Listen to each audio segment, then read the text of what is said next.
Action. Action! Hello, peoples. Welcome to the Stoked Bloke Show. I'm Barton Lynch. That's Peter King. And we're coming to you from the New Earth Project house here at Pipeline. PK, it's summer out there. It's dead flat. The bipolar North Shore has gone to its other extreme, and now it's like the Mediterranean out there. Perfect for me. Struth, mate. I missed How about that you? whole thing. I'd missed that somehow, the whole five-star jets and But Kelly's it also pool. costs you 30 grand to surf, doesn't it? Because you needed a new hip. It will cost me, it cost me about 27 Australian It's as an expensive these uninsured Australian in America. Sketchy, mate. And so, yep, peoples, we just had the hip replacement 3 weeks ago. And big shout out to the doctors and friends and family and people that looked after me over Who there. did that? Was it Dr. Eberly Not did it. Kramer. No, Dr. Eberly, and he did it. Tom Eberly of Lightning Bolts? Yeah, look, can't you see the shape Wow. of me? Likes lightning bowlers, Rory Russell, and we've had chats, and the great Rory Russell's going to come on the Stoked Bloke Show with us. The dog, that's right. Dog. Really, the sort of Jerry Lopez was there as the top guy, taking all of the glory, and then right behind there was Rory Russell, and everyone who loved an underdog loved Rory Russell. Flamboyant, beautiful style, doing everything that Jerry Lopez was doing and more, competed, great career competitively as well. So we can't wait to have the legendary Rory Russell on the Stoked Bloke Show. May 15 was the last podcast we did, and we wrapped up early. And since then, we've gone, to Margaret River. That was pretty epic. We'll have a quick look back at that, Geordie and Griff in the men's final. Griffin Crosby, with maybe the best air ever done in a contest. yep, and Crosby made semis as well. They nearly got to the final together, so that was super exciting. Gabriella beat Katie Simmers in the women's. Bronte McCoy out of retirement got a semis, and Lakey Peterson also got a semis. Out of so that was a good retirement, event. walks down the street. Walks down the street, puts on the jersey, beats the best in the world, makes the semis. That's pretty cool. So it was very cool. Then we headed to Lowe's. You enjoyed that, eh? I Little did. air show there. And, my favourite surfer on tour is Yago Dora, has to be said. And he was amazing there. Do you What play think? his character in the Barton Lynch Pro Surfing video game? He is in the game. A lot Yago of the guys Dora. in the game are doing good on tour, huh? Nathan Florence doing good out there in the world. Clay Marzo all just always redefining. Solly Bailey, Flick Parmentier, Mahina Maeda, Vahini Fierro. What a lineup. What a talent scout is what I'm saying. How is the video game company not paying you to coach them as a team or a movement? That should be like your squad that you take around the world and That's an advanced come thought. on. Yeah, Get a there's budget, BL. Let's He's go. in marketing, obviously. Get a budget. You get the budget, I'll get the surfers, and we're on. So that was good. I thought Lowe's was a great event. Obviously, there was some downtime in between. On the finals day, Yago was just going to the air, beat Kanoa. Kanoa had some really good heats, surfed really well. Third place, Jack Robbo and Griffin. So Griff was there after a finals, got a semi. And to me, the thing that I recognised, particularly in the Jack Robbo versus Kanoa semi-final, and in general a little bit, especially out of just watching Rio recently, is that the quality of the wave, the size of the wave is so important. The most important thing is the size of a section. In terms of judging? In terms of the judging score? and getting rewarded for what you do. And in the Kanoa Jack one, there was this opening ride of Kanoas and the score came at 8.33, I think, and I was like, crikey, do you think there's only 1.67 left in the whole scale? And he did 3 top turns. Higher performance levels on smaller waves, but it just doesn't count. And really, the way the judging is, and it's been like it a long time, and it's a little bit disturbing because it becomes so much about wave Now selection. you're judging sets. And you've got to be on sets, and the performance becomes less important than the wave selection. So I think do we you all tell your- recognise Do you that. tell your surfer to add 4 liters and go up an inch and a half And just tell him to look for closeouts and do one big turn. on a big wave? Big wave, Sell big it. turn, and you'll go 8s. It's always 2 been a turns. spray tour. So it is a little bit... I'd rather see the performance be the primary thing, so it's not so important with wave selection. What you do then is you encourage people to ride waves. No, it's very, very restricted, and there's certain waves that score and certain waves that don't. And if the wave tapers, no good. And don't get me started. They don't like airs all of a sudden. Well, it depends too on the situation, doesn't it, and who's doing them. I saw, and that's the other thing, well brought up, segue. If there's a manoeuvre that not many people can do, right? Say it's those big backhand spinners that Italo does. That, say it's Ethan Ewing. He cannot do that. Can't do it. 100%. And say 90% of the field can't do it, but one guy can. Does that mean that that indeed is way more critical, should be scored way up because no one else can do it? Or do you bring the whole thing down where you just score the turns that are variations of what people have been doing for decades, but just done differently, done better, maybe more with more speed, more power, whatever, but it's the same basic performance? Do you not have to at some point go, well, if people can't do it and there's only a certain few that can, maybe it's harder? And maybe if it's harder, then it should be rewarded higher. And I just don't see that. I see 3 backhand re-entries that Occy could do, scoring as high as some crazy whirly-bird that Italo does, and I just don't get it. I feel like it's sort of... And then you couple that with the wave selection, and you're holding the progression back and holding things in a place that it satisfies some of the traditionalists.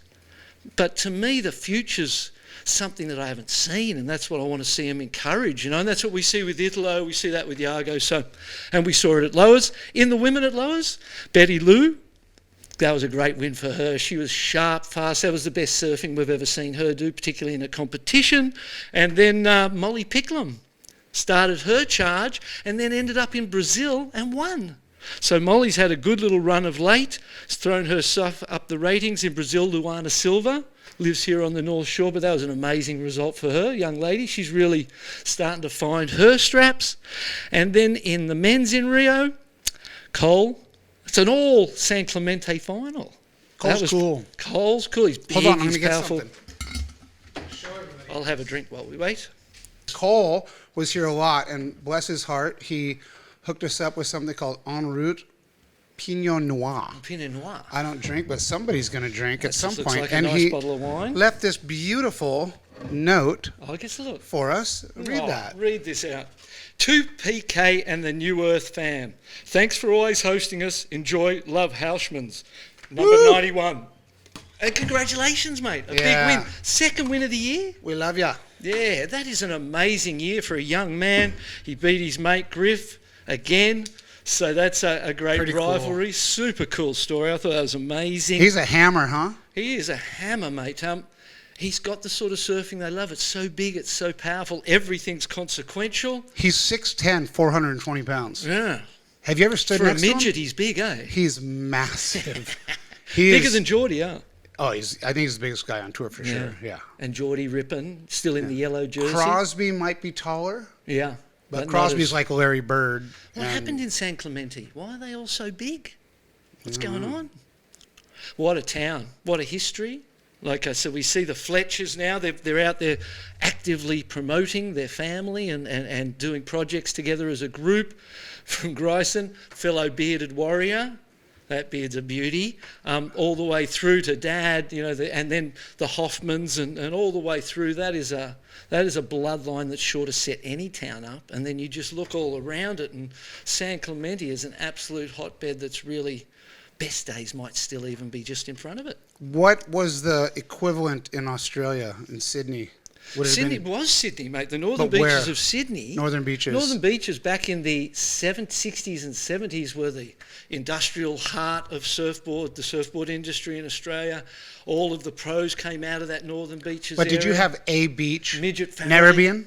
Well, not a beach really, because you go from Palm Beach to Manly, and the World Championships held at Manly. Narrabeen's always Nobody been doing good ever came out of Manly, did they? Oh, just a couple of blokes and girls, eh? What about Lane Beachley? Is We've done Lane this from before. there? Lane Beachley. So you're not even the most Pam accomplished. Burridge. You're not I'm even the not. most accomplished person from way Manly. down the list, eh?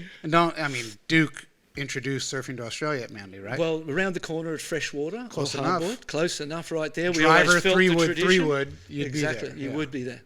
So that's an amazing situation. Let's go back to that event. Miggy and there was Ethan an event. third. There was an event, that's right. We'll be quick. Miggy in third. He's been going at it a long time, Miggy, and he just keeps going. He had Adriano de Souza coaching him there, and he was passionate. When he beat Felipe Toledo, he was in tears. And he was just like, he'd won, but it looked like he'd lost. But he was in tears because it was such a big win for him. And then he got Italo, and it was like, wow, this kid's on fire. So congratulations to Miggy. A lot of friendly fire on the Brazilian Storm side with Miggy going up against those guys. Every time, do you remember going to Brazil and watching those events when you were commentating? It seems like it's really stressful for the Brazilians, really hard to win. Felipe won a couple, Yeah, it's but hard. man, Yaga. Medina. There's 1,000 people around you all day, all your family. Imagine you're trying to focus and just it's such a scene. And then the dudes from out of town that have nothing going on, they just pop out, get 2 good waves, win the heat. It's really hard to win at home, right? Oh, it was super hard to win as a top set, one of the highest seeds there too, because you got the wild cards, and those crowds are ferocious. They are so behind their guys, So that was interesting. It was interesting to see Griff so loved there in Rio. That was one of the things they kept talking about, but we know why, because he's such a good bloke. Yeah, I think it has something to do with his interviews. If you speak English, you can't understand him. But I think if you speak broken English, he makes perfect sense. Yeah, Portuguese English. Did you see him rapping and stuff? I saw the rap. That was terrible. Oh, please. You would have done better on the spur of the moment. Anyone, no yeah, of course. Yeah. Massive crowds there in Rio too. They the biggest crowds on tour? Yeah, they love it. They deserve a better wave, though. Yeah. Other things that had big crowds, we recently had the paddle out for the Great Clyde Cow in Waikiki. Everyone came together to celebrate I wasn't able to make it. The wound's still healing, people. The wound's nearly healed. So another week I'll be in the water. There was a big crowd in La Jolla at Wind and Sea for Mike Hynson. I saw Mike Hynson as well. And, the thing that made me realise is when you were a young Aussie, you had some pretty serious blinkers on. And no American was going to influence you. Whether it wasn't a conscious thing. I just never had an American hero. I never knew really in my mind, or Phil Edwards or Mickey Dora, or any of those sort of people along. They were never heroes to me. It was Midget Farrelly, Nat Young, then the whole Morning of the Earth thing. And so as I've matured, as I've grown, as I've spent time in America, as I've spent time out in the world, I've realised how powerful and important the whole American, Californian, particularly surf scene is to the whole evolution of surfing. So that's been an interesting thing to watch and appreciate and respect more and more as I get older, I wonder who owns, what culture is more owns surfing, Australia or California? Well, or Hawaii? We would go Culture California, wars. Hawaii. Well, California owns those early days, doesn't it? Beach Blanket Bingo and because Gidget they were and all closer of to that. Hollywood and all the media. That's where the stories the came out started of. there, and they were the ones telling the stories. Yeah. But you used to tell these stories about how the big three just decided who was going to be famous in Australia. Well, you went with Rip Curl or Quicksilver, Getting a cover shot was a hard thing. They were dictating the terms to the media. They were dictating terms to the surf shops, going, "Hey, you stock that. We won't stock you." They were bullies in the marketplace, 100%. And so Australia would own professional surfing in that sense. I agree. You know what I mean? And especially the start of it, until Tom Curran, maybe. Exactly. And then the momentum generation and Kelly and Andy, and then there's this whole other side that takes over, isn't there? Generationally, and then we go into Brazil. And my call is give it 5 and you'll see Europe will have their time in the sun. They've got young people, I've said it before, they've got young kids coming through and people on the big wave side of things and performances at levels that are really incredible, especially in the air with the wave pools. Does the economy of the location have a lot to do with it? 100% you would imagine so, but if Italo came out of a favela, maybe that's just a personal journey. Did Italo come out of a favela? Well, an esky lid, mate, when he started. A couple did. Him, Adriano. Yeah. A lot of the Brazilian kids were wealthy. Yeah, well, I suppose you need to be really, and in the modern day, you need to be wealthy to be able to do these things. But no one's making much money on the Challenger, are they? But this gets me back to what they're putting in the water in San Clemente. It's Avion, if you're wondering. Yes, and what it's is filtered. That? What is that? Evian water? Well, it's a very affluent town. You reckon they're all drinking plastic water bottles? Depending on the day to match your outfit. Yeah. Well, this is not a struggling community. No. Everyone's paying for coaches. No. You're losing money not being there coaching. Yeah, well, that's true. I'm losing money not being in Australia too because there were so many e-bikes when I was there, mate. When I was in Australia, I was tripping on the e-bikes. Really? I felt like, they're flying every kid's flying up and down the road in an e-bike to school. So they're not sitting on the side of the road hitchhiking like you were with that pedophile guy that made you change into your wetsuit in front of him? Don't take the story further than it needs to go. The story is I was hitchhiking, I get in the car. So this is how different it is. Kids on your e-bikes compared to how Barton got to the beach. Yes, so I'm hitchhiking. I've been there an hour and a half on the side of the road. 3 buses, they go every half hour. In your wetsuit yet? No. I'm in live inland, mate. I'm nowhere near the beach. How old are you? I'm 12, 13. Which is like 7 nowadays. And so I'm hitchhiking. We just use one finger out in Australia. You don't do that? Nah, it's not that thing. It's just one finger like that. And car pulls up, I jump in, Manly please, and we're driving along, and the next thing you know, I can, out of my peripheral, I can see this sort of uncomfortable movement, and I sort of look over, and he's whipped his penis out, and he's driving me along to the beach, masturbating with a kid in his school uniform, the filthy fucker. Excuse my French.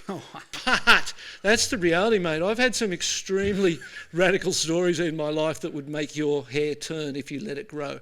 That's why you got that grey beard.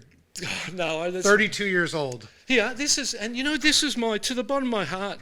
My youngest brother was molested by his school teacher, and we spent 6 months in court cases with 3 other boys and my brother, taking that filthy guy, pedophile, to jail. He went to jail, but he just got out last week.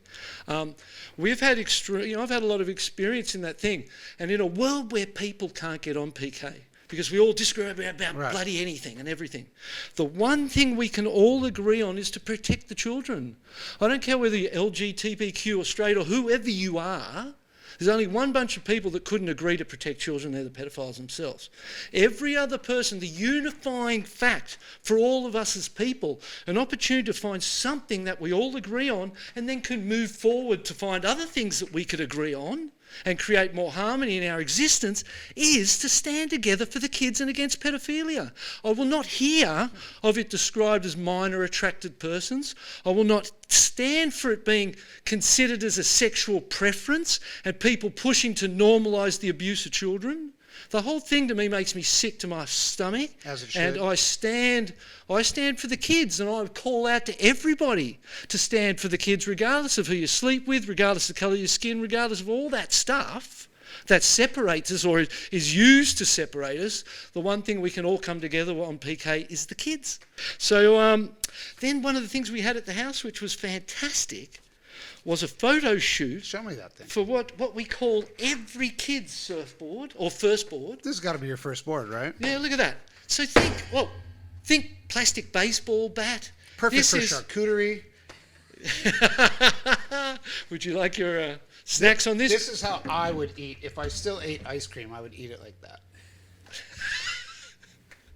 The kick flipper, though. Yeah, pretty fun. Good for super grom while you're watching TV. All the rad dads out there got to get those for their kids. Yeah, see, if you want your kids to surf or skate or snowboard because you do, and you want to keep them you want to be able to do more of it with your kids around, this is every kid's first board. Pretty simple. Toy under $30. Play with it around the house, and we've seen it at work, and it's an amazing thing. So big shout out to them. That was a fun time. Big shout out to a New Earth Project for letting us shoot that here and use the house for that fun little time.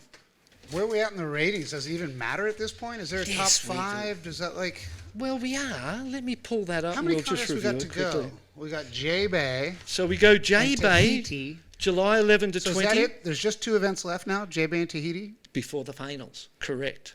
J-Bay is 11 to 20 of July. And this is, of course, our last year of the finals. That's right. I mean, it would be great to win it at Cloudbreak and it be the last one and be the person that got that. That will be a historic thing that'll go down in time where you were the guy that won it there at that amazing wave. Who wins it? Real quick, just make a call. So I can Yago. pull this up later. Yago's going to win the world Yago. title this year. That's my call. Okay. I can't fight it. Yeah, then we go to 7th to the 16th of August is the Lexus Tahiti Pro. And then August 27th to September 4 is the WSL Finals at Cloudbreak. Maybe restaurants, but Cloudbreak is one of the greatest waves in the world, and that will be a show. I feel like things have been tracking good for WSL over this period of time since our last podcast. 3 events, great results, good waves. Feels like the good juju is back. Feels like it's a little more, I don't know if it's just me, and because I like the changes, but I feel more interested. I'm enjoying the performances. I've enjoyed the events, and it's going to be fascinating to watch it play out. Well, there's a couple small wave events with Trestles and Rio. Now it gets pretty exciting. J-Bay and Chopu. Those are real waves. They are real so that waves. gives your Jack Robinson, Jordy Smith, really, kind of your more established guys. Let's look at that, mate, because Jordy Smith is in the yellow jersey at this point in time. Yago Dora second. Jordy Smith's like 63 years old. Isn't it? It's an amazing story. He's won 2 events this year, and one of them on Dad's board. And He's got to be the oldest guy on tour, right? I told you the story about the trophy, eh? I left my Gunston trophy with Geordie when he was 2 years old. Does he still have it? Does he Because, rub yeah, it they've for good still luck got in the it. morning? I don't think he needs, so he's got his own to rub now. But so, Kanoa Igarashi up to 3rd, Italo in 4th, Ethan Ewing in 5th. Sorry, who's in second? Yago. Oh, he's right there, yeah. He's right there. Kanoa, Italo, Ethan, and Where's then Griff? Griffin 6th, Gosh, Jack he's Rob, in sixth a lot. Jack Robbo 7th, Baron Mamiya 8th, Felipe 9th, Miguel 10th. So that top, those ones, 5 to 10, super competitive. Women, Molly Picklum, the Aussie, blast-off kid.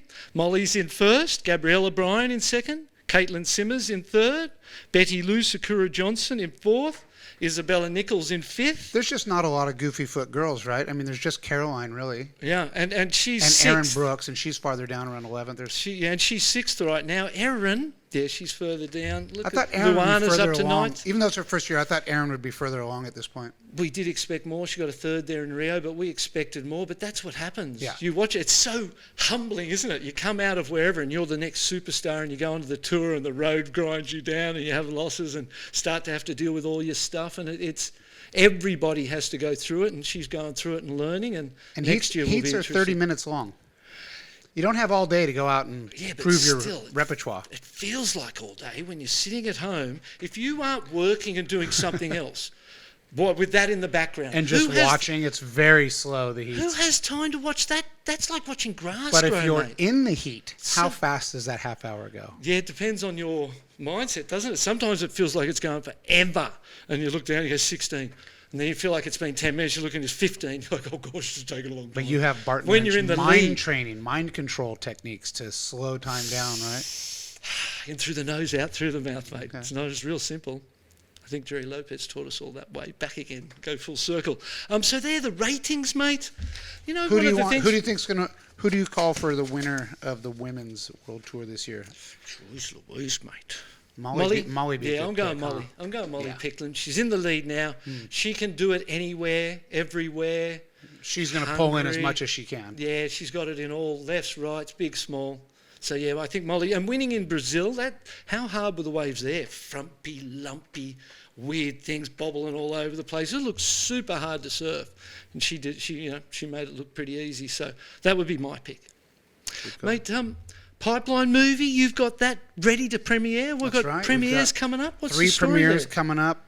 July 9th at the Lido Theater in Newport, July 10th at the Rivian Theater in Laguna Beach, and then at Bird's Classic Surf Shed in San Diego, July 11th. But that's just what we've decided right now for July. We're going to keep it going. Yeah, they're going to keep showing them, huh? People are asking to do showings all over the place, so we'll see. But we've got probably...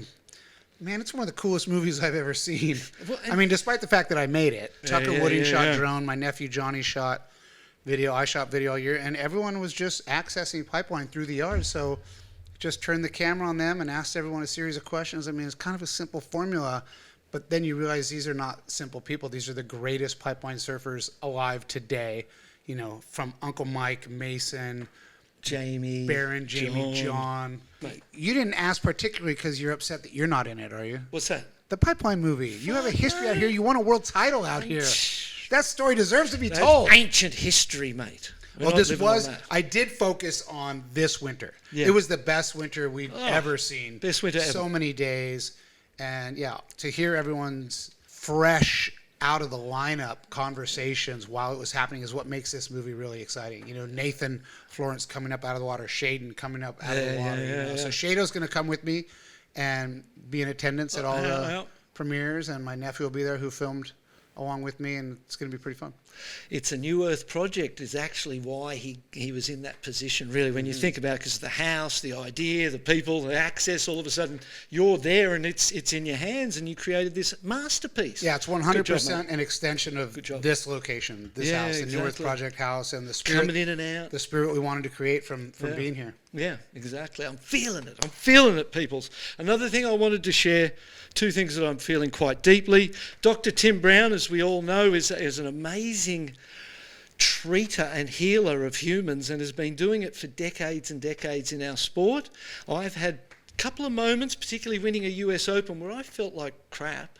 I went and saw Dr. Tim Brown. I paddled out in that next heat and I felt like I was a new person. And inside I knew he turned me on, because my mind was turning me off. And I've had a couple of those experiences. So if you're interested, he's having a surf therapy and surf movement masterclass at Newport Beach, August 1st and 2nd. Dr. Tim Brown on Instagram, you can find out all about that. But if you're interested in surfing, looking after yourself for the long term, surf movement, surf healing, that's a great masterclass to be a part of.